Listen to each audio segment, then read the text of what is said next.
Oy, men videoni ko'ringlar, hozir okam tashadilar-da, boru qaranglar, вообще joylar turib ketolmay oldilar-da.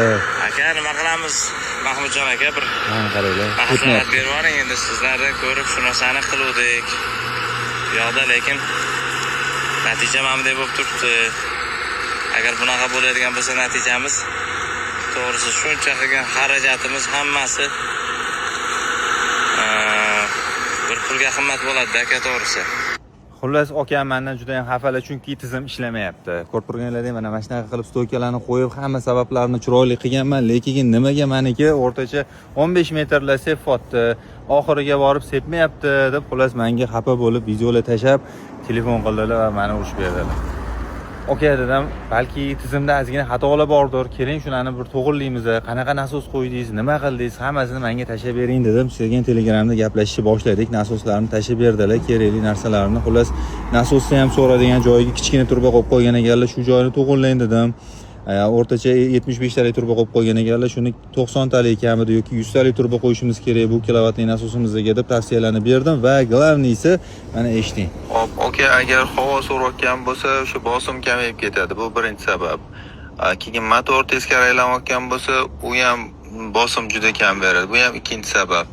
Uchinchi sabab, tok past bo'lsa, shunaqa bosim kam bo'ladi. Hop, xullas bo'ladi, bitta sabab bor ekan. U to'g'ri, sabablari ko'p. O'sha nasosni so'radigan qismini kattalashtirdik, bu o'shani to'g'irladik. Ana undan keyin turbani ham so'rishini ko'ryapsizmi deb tashab berdilar.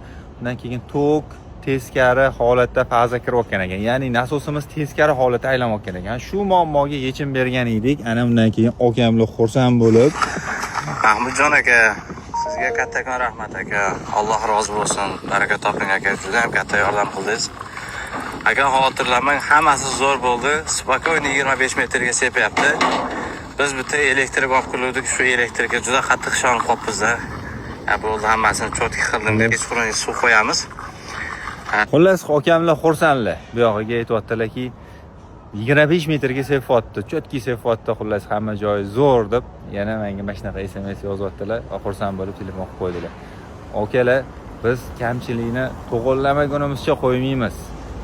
Chunki okamlar foyda ko'rishni boshlasalar, bu bizani ham foydamiz degani, bu bizani ham yutug'imiz degani. Chunki bu tizimni ko'proq odamga tavsiya qilishni boshlaydilar va o'sha ko'proq odamlar bizga kelib bu narsalarni yoki bu texnologiyalarni bizdan xarid qilsalar, yana ham xursand bo'lamiz.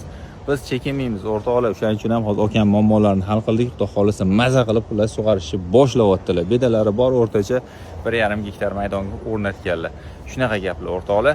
Shunaqa yomg'irlab sug'orish tizimlari kerak bo'ladigan bo'lsa, kelavringlar, biz ishlatmasdan qo'ymaymiz. Oxirigacha kurashamiz. Joninglar sog' bo'lsin.